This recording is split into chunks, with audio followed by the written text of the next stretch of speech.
নিজে run out হয়ে দোষারোপ করছে নাহিদ রানাকে। ভাগ্য ভালো নাহিদ রানা ইনোসেন্ট ছেলে, ছোট মানুষ, না হলে কুশাল পেরেরাকে তার যোগ্য জবাব দিয়ে দেওয়া হতো। আপনারা যদি দেখেন ইনিংসের অষ্টম ওভারের ঘটনা ছিল সেটি। নাহিদ রানার করার দুর্দান্ত ডেলিভারি, সাইম আয়ুব ঠিকভাবে ব্যাটে বলে কানেকশন করতে না পারলে সাথে সাথে রান নেওয়ার জন্য দৌড় শুরু করে, আর সেখানে থাকা বলটাই ধরতে দৌড় দেন নাহিদ রানা। নাহিদ রানার সামনে চলে আসেন কুশাল পেরেরা, সেখানে দুর্দান্ত ফিল্ডিং হয় এবং পরবর্তীতে আমরা দেখি রান আউট হয়ে গেছেন কুশাল পেরেরা। আর তিনি উঠেই নাহিদ রানার দিকে তেড়ে যান এবং রীতিমতো শাসাতে থাকেন তাকে। সবাইকে বলছিলেন নাহিদ রানার জন্যই আমি আউট হয়েছি, নাহিদ রানা না হলে আমি আউট হতাম না।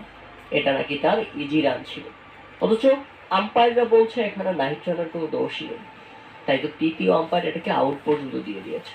আপনারা যদি একটু টিভি রিপ্লাই ভালো করে দেখেন, কারণ টিভি আম্পায়ার তো আর বেকুব নয়, টিভি আম্পায়ার তো আর কুশল পেরেরার মতো মাথা মোটা নন।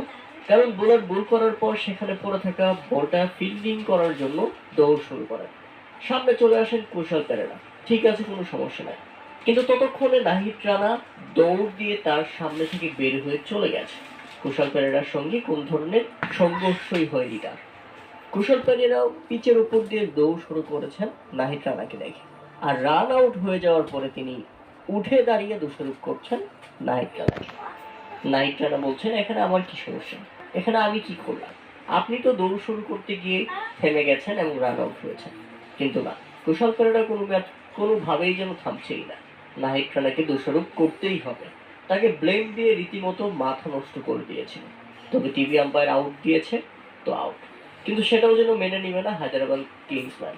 হায়দ্রাবাদ কিংসম্যানের অধিনায়ক লিয়াম লিভিংস্টোন রীতিমতো চতুর্থ আম্পায়ারের সঙ্গে ঝগড়া বাঁধিয়ে দেয়। পুরো দোষ নাহিদ রানার, এই আউট কোনোভাবেই দেওয়া যাবে না।